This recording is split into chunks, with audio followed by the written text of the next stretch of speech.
2001, he kind of had, I guess, a changing of his heart when 9/11 happened, like we all did. You know, we all just kind of did a little pause with that event. And so Troy joined the US Air Force and did the very important job of rescuing wounded soldiers. He did that for 8 years. I don't know if he was rescuing soldiers the whole 8 years, but that was his job in the US Air Force. So post that, I know he's been a real estate developer and successful at that. And so he's also continuing to work with wounded soldiers, and he works with the Quiet Waters Wounded Warrior Foundation. I think I said it backwards. Warriors and Quiet Waters. See, I did. So anyway, so I would like to have Troy come and talk to you today. Thank you, thank you. Is this okay, or would you rather have the mic? Mic. Okay, I'll use the mic. It's always awkward here. Well, thanks for having me here. I love these kinds of events, and we're bouncing off every corner of the state and just meeting the great people of the state of Montana. And you know, one of the things that I'm sure you've probably read is I've lived a lot of different places. I've lived all over this country, but there's no place where there's like the people that you see in Montana. And you know, one of the things that really makes me smile is when I go into these small communities and you wonder, you know, what's a, you know, 5th generation ranching community that's been on that land for 100+ years going to think of me. And I start talking to the people and I meet with these people, and you get this feeling in these communities that even that neighbor you don't like, if something goes wrong, you're going to come out and help them. And there's this cohesiveness and this caring, and it just makes me smile. And I walk out of these and I always feel better than I did walking in. So thanks for having me. Thanks for being part of this. Thanks for caring. And this is a great group. I'm happy to be here. So just to jump right into it, I want to make sure I'm in the right crowd. How many people think that John Tester speaks for Montana? Okay, I think I'm in the right crowd. He doesn't. And you know, one of the things that has really been clear to me is, you know, whether you're, you know, a Republican or a Democrat, you still have to represent the people of your state. And one of the things in recent history that really stuck out to me is in the presidential election, you know, we elected, you know, Donald Trump by a wide margin.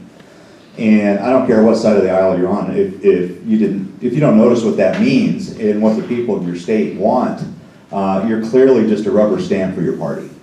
And I think that John Tester has made that clear when he opposed Neil Gorsuch right off the bat. You know, one of the things that a lot of us, you know, were really afraid of in the last election was, you know, Supreme Court, you know, nominations. And a lot of us were afraid of what would happen if Donald Trump didn't win. And to stand against that really shows that you're standing against the people of Montana. And you know, I talked about this a little bit last night. I know there's a few of you here that were in the Central Committee meeting here last night. But when I first started this race, you know, I talked to a lot of people, talked to my family, and kind of got a feeling for, you know, really, do you really want to do this? And when I started talking about, you know, John Tester and talking to a lot of people that I knew and respected, you know, I kept getting this answer that, you know, we don't think John Tester can be beat. Well, what do you mean you don't think he can beat? They didn't think he was beautiful. And one of the things that really kind of got me going is I started hearing from some people, oh, we just want to put forth a candidate as a sacrificial lamb to build some day-by-day, build a platform and try to run for something else. And I'm going, really? And that really bugged me because I think he is vulnerable. I think he is beatable. I think it's going to take something different from, you know, status quo establishment politics. I think it is going to take a different kind of a story, different kind of skill set, different kind of a candidate. You know, one of the things that I think really resonates right now are people that have skills outside of politics. You know, people that have had success in other industries. I mean, look at, you know, Donald Trump. You know, he's had success. He built, built his company with his ability to, you know, put together teams, negotiate contracts, get things done outside of politics. And I think that John Tester is vulnerable for a couple of reasons. First of all, he pretends to be somebody that he's not. And it's easy to say, but another thing as I've gone down this path that I keep running into is my youngest daughter, and she's in her second year at MSU, and she's dating a boy from Big Sandy, and his family, they're wheat ranchers out there, and been there forever. And we're having a meet the parents dinner, and asking Zach, what's your family think of John Tester? And they can't stand him. He's horrible. He's a horrible guy. And I'm saying, well, why? Because of his voting record, his politics, his policies, his philosophy. Why? Well, because his farm, it's all dead and tumbleweeds and rocks. And that started, resonating with me as I talked to more and more people from there. The reason that they don't like him is because he's pretending to be one of them, and he's not. We were in Loma a couple of months ago, and I was talking to a couple of guys that went to high school with him. They're saying he comes back and gets on his tractor and drives it down Main Street. He's a music teacher.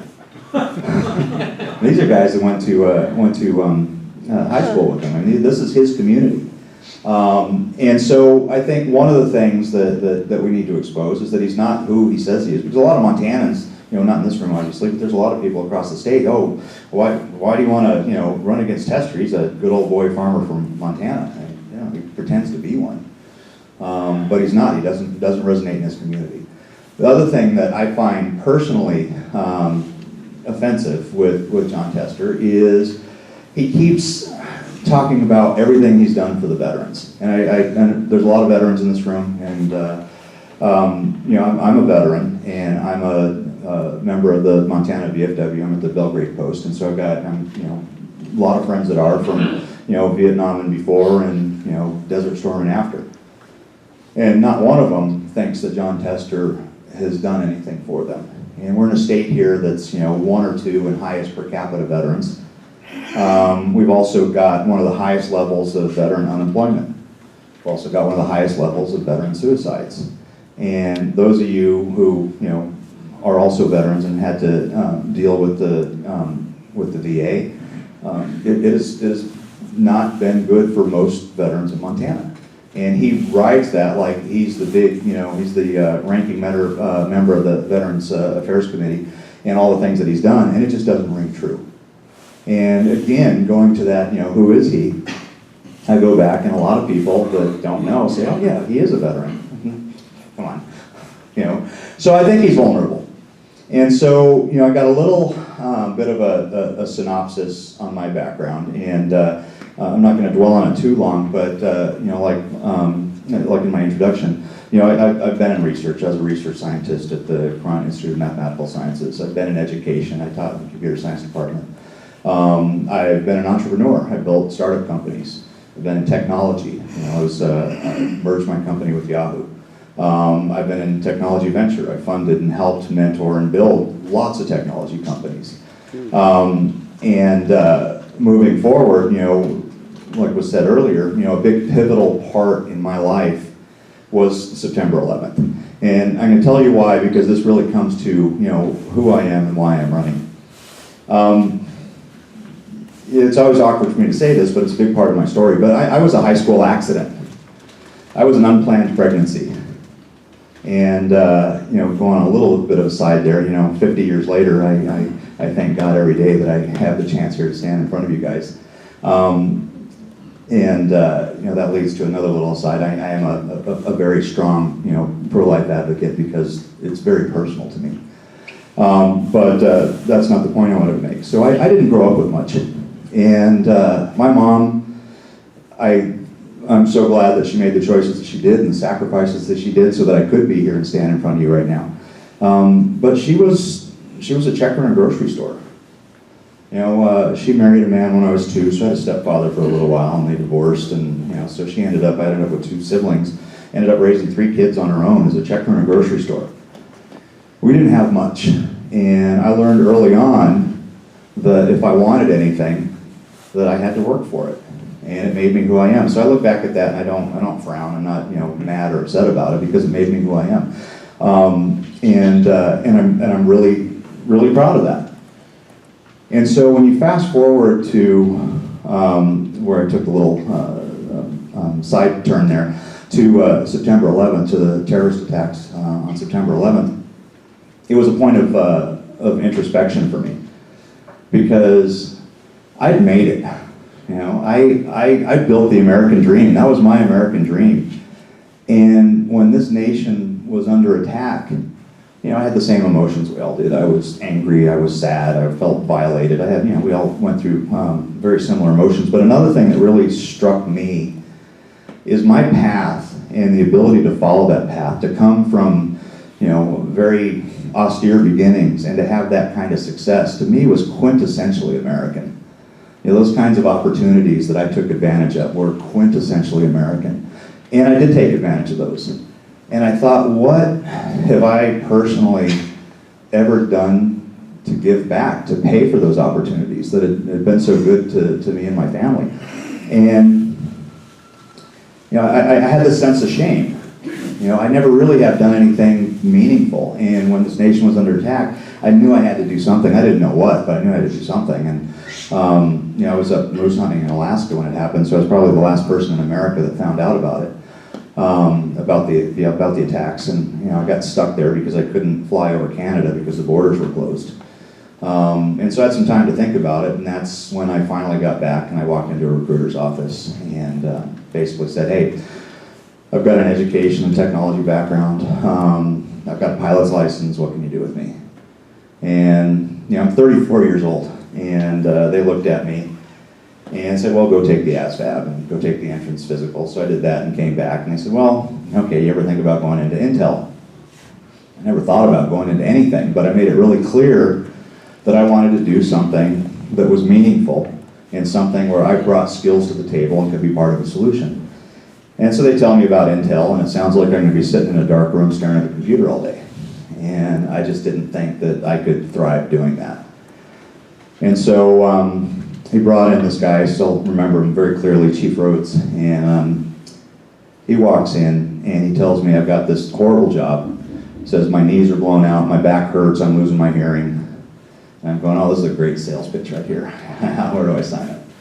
And then he says, but it's the best thing I could ever imagine doing with my life. And well, what do you do? He says, well, we take these 22,000-pound helicopters and we fly them in formation 50 feet off the deck in the middle of the night. We go out in the desert, we find busted up kids and we bring them home. I'm in. So it was actually one of the best decisions I've made in this path of my life to this point, because you know, well, it was hard going into this. Being non-prior military, I had to start from the beginning. They sent me out to, you know, basic training at Lackland, and they made sure to tell me that I was the oldest guy in boot camp. You know, I got it all the time. I was grandpa, and so my job required a security clearance, and I was high risk of capture, so I had to go to SEER school. They sent me up to Spokane for that, and they beat me up and locked me in a box and broke a couple of my teeth. And it's one of those places where they can touch you, and you're thinking, okay, I'm not going to get killed, but then you're in the middle of it, and you're going, you know, I could probably die doing this. You know, it's pretty scary. And for those that don't know what SEER is, it's a survival, evasion, resistance, escape. So they teach you how to navigate, how to build shelters, how to avoid capture, and how to survive torture. So it's an interesting course that teaches you a lot about yourself. And so after that, I went off to flight school in Kirtland Air Force Base and did a couple of tours to Afghanistan. Did a lot of combat support missions, did a lot of rescues, and I loved it. I mean, it was a great mission. And you know, some of the things that were interesting to me at the time are, you know, I'd come from the private sector and into the military, and that was my first real experience with a government-run program. And coming from the private sector and seeing, I mean, well, and just to be really clear, the operators, the people that I did the missions with, great people, dedicated, hardworking. You know, I can't say enough positive things about them. Great people. But what really amazed me is what happened in the back. Everybody that pushed paper, all the administration, all the stuff. This is my first experience with how the government does things. And you know, a couple of things that really stuck out to me is, you know, okay, you have this travel voucher, go make a copy of it and turn it in. Make a copy of it because you expect them to lose it. And in 2 weeks, if you don't get paid, then go see them again and give them another copy. And I'm looking at that and I'm going, how does an organization this big function with that kind of, lack of accountability? And then the other part that really stuck out to me is, end of the fiscal year. End of the fiscal year was like Christmas. Because if you had a surplus, all of a sudden, you're shooting ammo and burning gas, and you get the cool guy backpack and the fancy pocket knife, and they're just spending money like crazy. In the private sector, if you got extra money at the end of the year, you're great. You did a great job. In the government, it's like, how dare you have extra money? We're going to use it or lose it. You need to spend it, or we're not going to. We're going to have to give it back and not get it next year. It's just so much dysfunction in the way government programs are run, and so when I look at what's happening, I think that we have too many people that are used to running government programs like government programs. I think that we need to start looking at them with accountability, with people that know how to run programs, know how to run companies in the private sector. And I think that that's part of the message that can unseat John Tester. I think that, America's hungry, I think Montana's hungry for people that have these kinds of skill sets, that know what it's like to build a company, to make a payroll, to do something, I don't care what it is, something relevant to being an American. And I don't think that, being a career politician, an establishment politician who is part of a political class, I don't see the end of that. I don't think that they're relevant right now. I think that America's hungry. I think Montana's hungry for somebody that has that kind of skill set.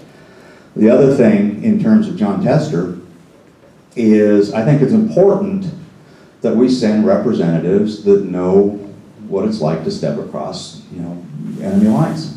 Knows what war looks like, that knows the cost of freedom, that knows the sacrifices, that knows what's working, know what's not working, know what that smells and tastes and looks like. I think that's important. I want people representing me. I mean, Congress declares war. I want them to know what war looks like. And when you put that together, I think that that's also a message that can unseat our current senator, who is hanging a lot of his campaign on what he does for veterans. I think that national security is of paramount importance, and I think that we need more people representing us that understand what that looks like. So, coming back to why I'm running, and I look at that whole path that I told you about how I got to where I got, and my American dream. I worry all the time. I've got kids. I worry all the time that my federal government has gotten too big. Has gotten too deep into our lives, too controlling. I think it's taking the American dream away.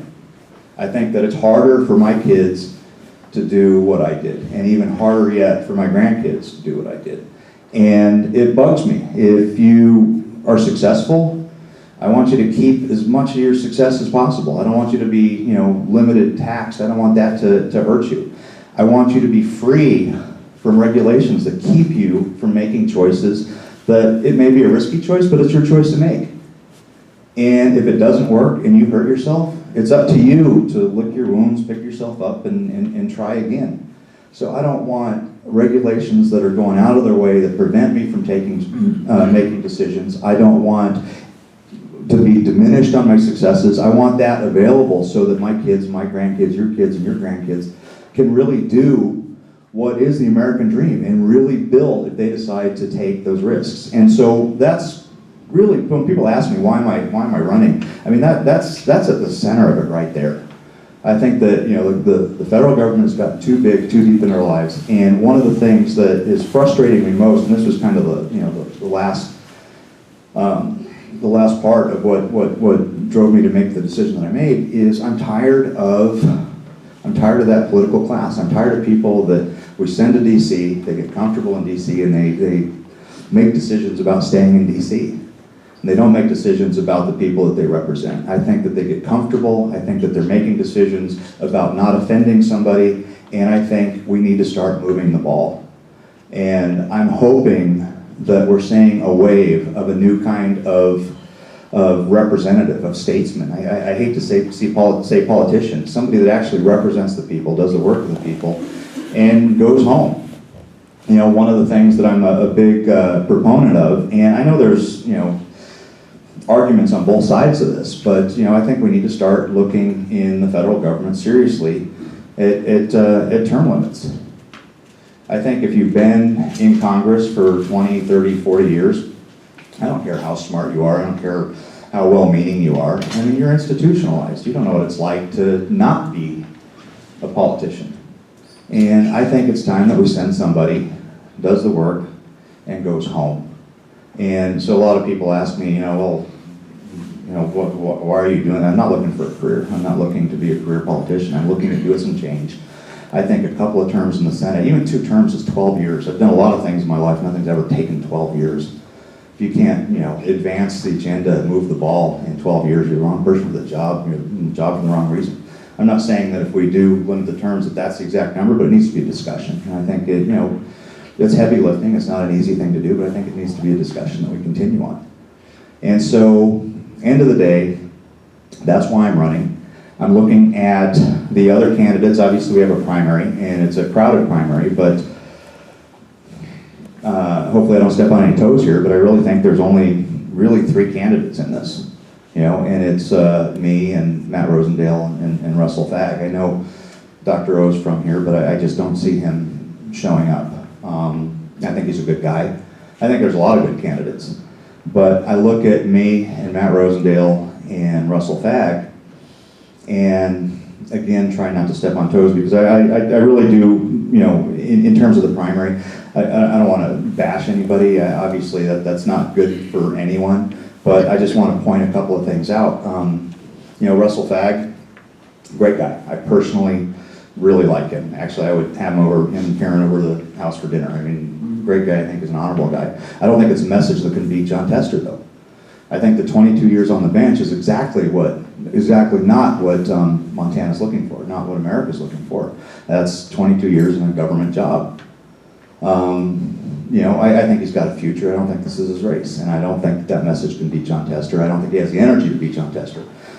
I look at Matt Rosendale, and Matt Rosendale's done some good things. He's obviously been in office for a while, and he's done some good things, but he's exactly what I'm running against: an opportunist career politician.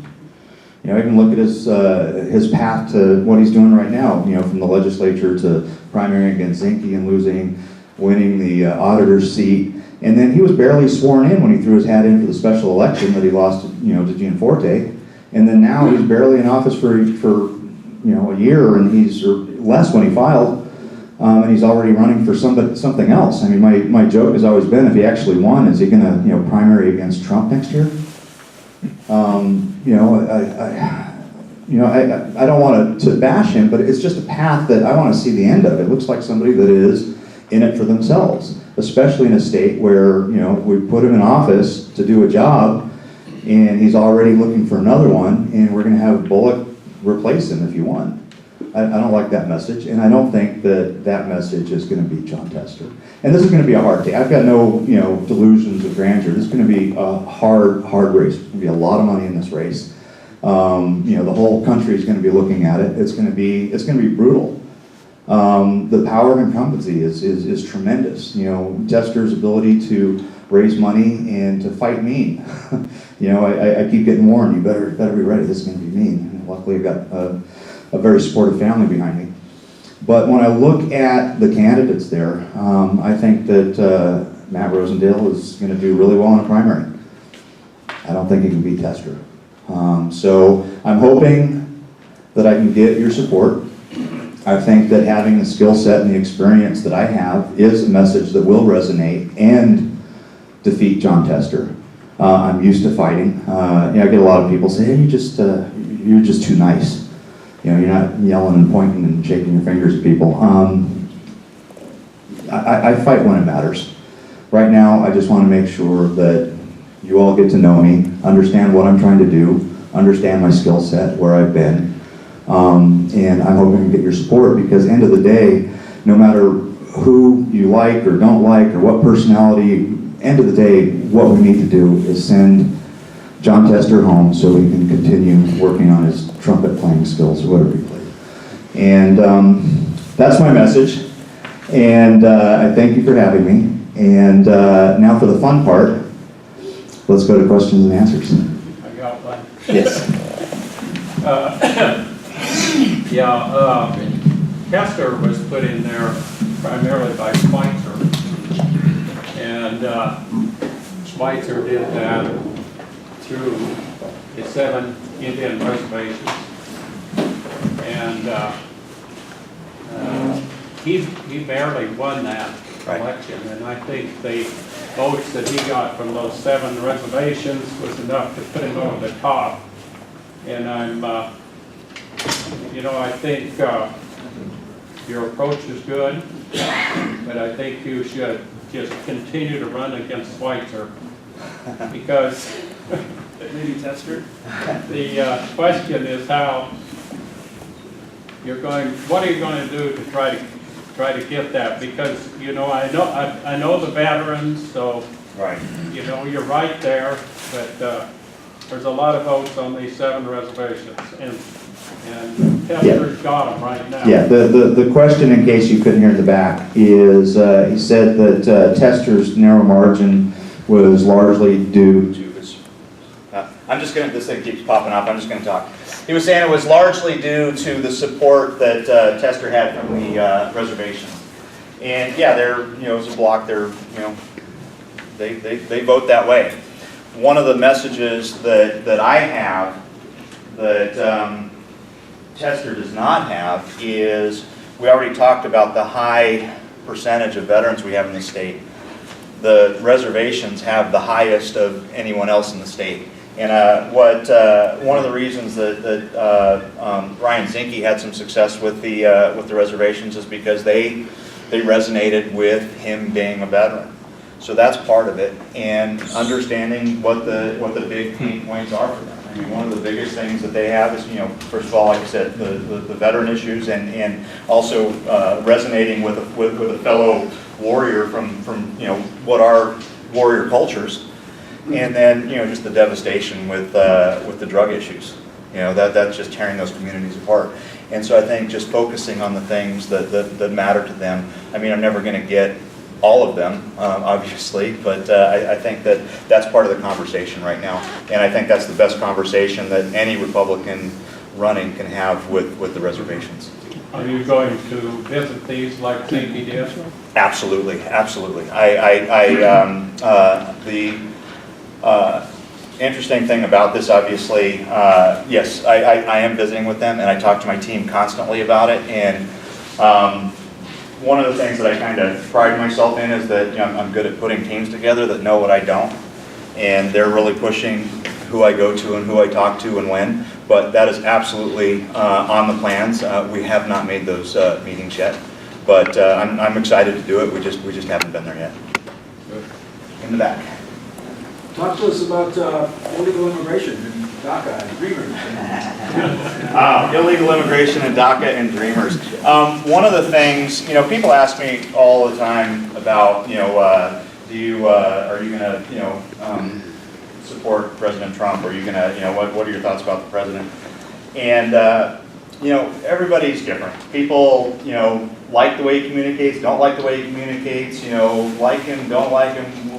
There's all these issues. Some people say, I wish he'd stop tweeting. Some people say, I'm glad he tweets because I got a direct line to him. But I'm going to separate from all of that. And one of the things that I will say that I'm very strong about is I support the agenda of the president. And one of those agenda items is securing our borders. When we look at who's crossing our border, we need to know who's crossing our borders. We need to know why they're crossing our borders. Because if we don't stop the leak, we're not going to look like the United States of America anymore. And I think that's of paramount importance. And you start to look at even just the, I've heard estimates of a million illegal crossings a year. I mean, just think about that. That's the size of Montana. I mean, who thinks that we can continue supporting that with infrastructure, with money, with everything that we have to do to support that, and still fast forward, even a generation or two, and think, are we still going to look like the United States of America? I don't think so. I think that's a problem. We need to stop that leak. We need to understand who's crossing and why. And it's not just an issue of border crossings and immigration, but also, we've got I don't know how to say this in a more friendly way, but we've got a third world country south of our border. It's not that hard to get there. So who else is crossing that border, and what are they bringing? I mean, there's people out there that want to hurt us, and I want to know who's crossing, and I want to know why. I think it's very important, because if we just leave it unchecked, we're going to have a problem. In terms of immigration, here's something, and I'm sure a lot of you, well, I hope you all agree with me. I can't believe that today we're even having a discussion, this discussion's happening in cities around Montana, about sanctuary cities. I can't believe that's even something that we're talking about. Because let's just say you're pro-immigration and you're kind of leaning that side. Why don't we, open our arms and let people in? Are you going to say that if somebody comes here and breaks the law, you're going to, give them a pat on the butt and send them down, back to their neighborhood that they're in? I can't believe we're even talking about that. Because if you come here illegally, you break the law, you go home.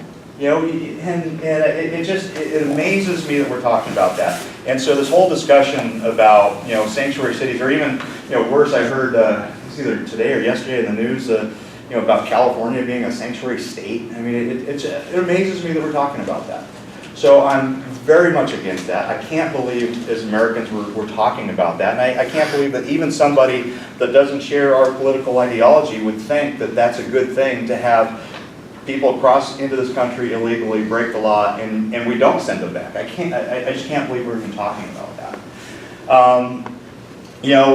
So I think that once you stop the leaking, once you secure the borders, once you start dealing with the bad ones, then we need to have serious conversations, because one of the things, and I understand, and I know that some of you are going to agree with me and some of you aren't here, but 11 million illegal immigrants, it's just not feasible to get rid of them. I mean, it's just not feasible.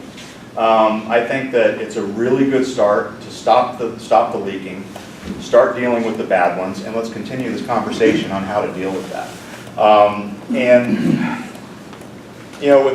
With the dreamers,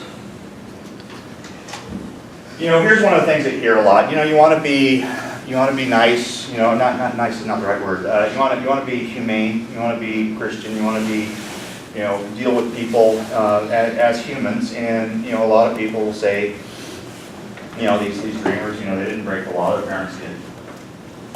So why do you want to hurt them? And I think that's that's a valid conversation. But the other side of that too is this came up the other day about Bernie Madoff. His family, had all kinds of stuff that got taken away, and they were innocent, or at least they say they were. But it was ill-gotten. It was gotten by illegal means. And so I'm not going to on that. There's obviously issues. We've got these people here. I think that the possibility of that being exploited if we're too easy on it, and having in 5 or 10 years another version or different permutation of what DACA is now is very strong. I think we need to take a harder position on that, but it needs to be an ongoing conversation. But what I worry about is setting a precedent to allow it to happen again. Did I answer your question? No, he didn't. Oh. He asked you very specifically, what are you going to do about DACA, the dreamers, and immigration? You want to be a U.S. Senator representing Montana. What are you going to do as U.S. Senator? Right. What I'm going to do as U.S. Senator with the DACA is, I think that there should be, just like we're talking about a jobs-based way of becoming an American citizen, I think that we need to look at them as a group and give them the ability to prove why they should be Americans, and I think that should be very tied into what we're doing with what we're talking about for allowing people to cross the borders, like getting rid of the lottery system, getting rid of chain migration. So what are you going to do? I want to know what you were going to do. Right. Well, I'm going to support anything that allows exactly that. I'm going to support a bill that will allow those that are already here to have some path, if they can fit the same criteria that we decide as Americans, that allows what our next version of requirements are for immigration. And I think it needs to be skills-based.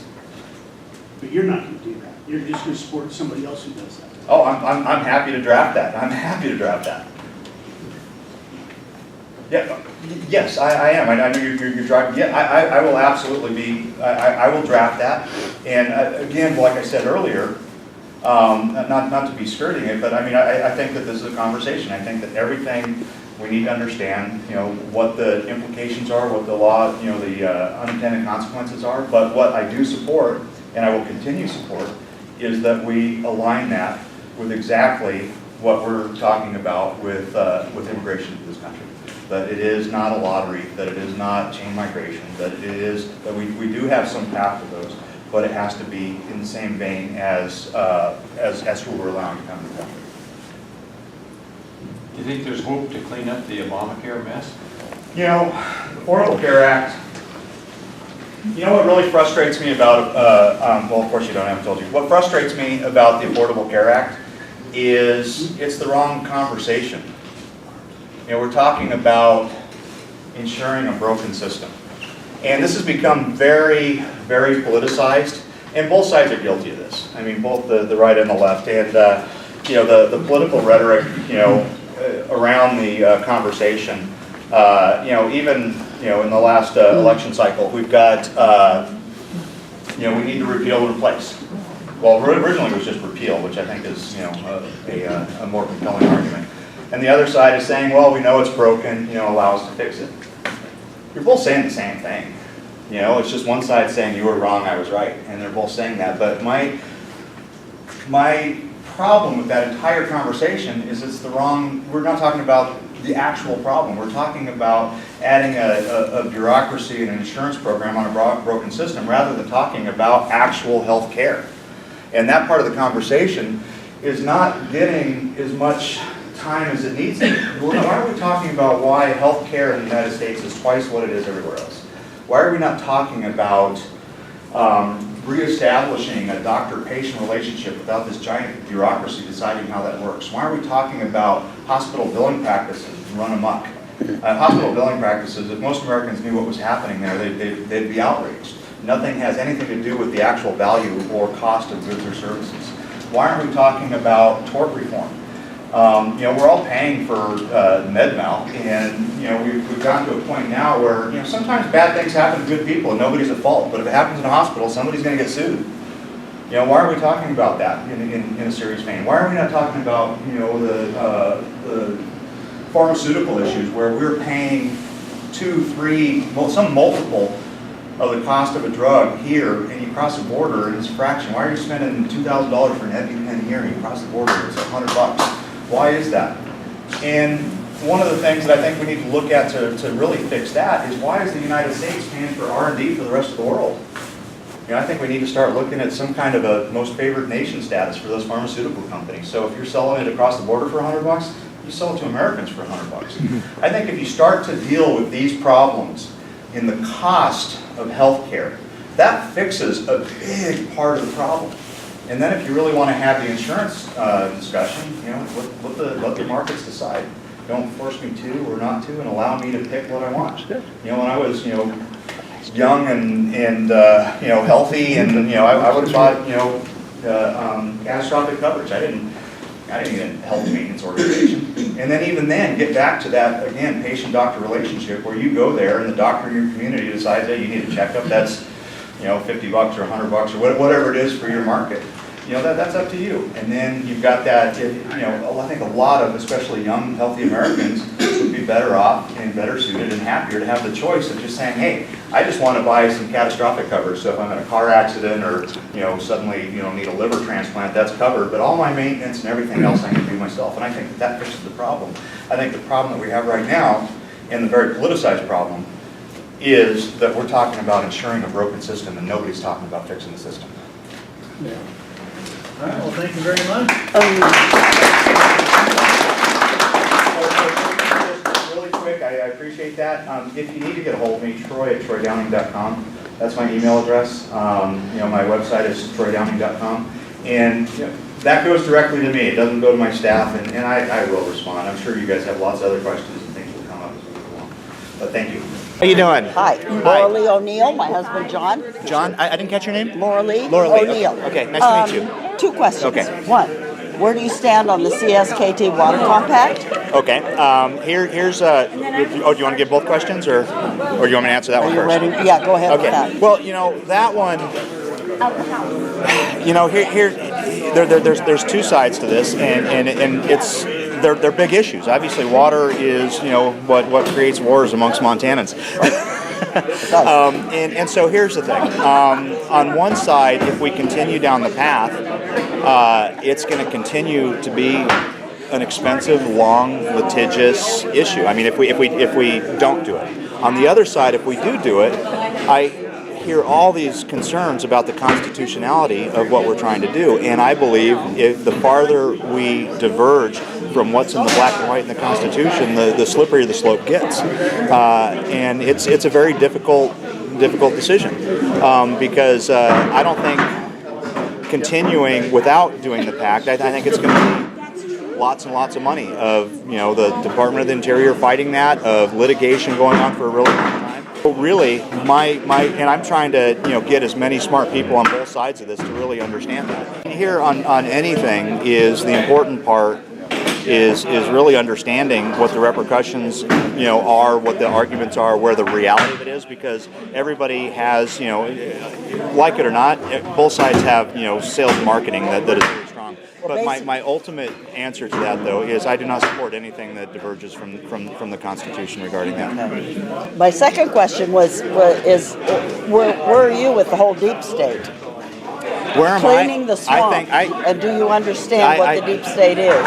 Yes, and one of the things, obviously this is heavy lifting, this is hard stuff to do, but somebody needs to do it, and I'm not willing to throw my hands up. And I think that the first thing is obviously, like, I hate to use other people's terms, but I'm going to just say, Trump's talking about draining the swamp, and draining the swamp is getting rid of these entrenched career politicians who are not making the decisions to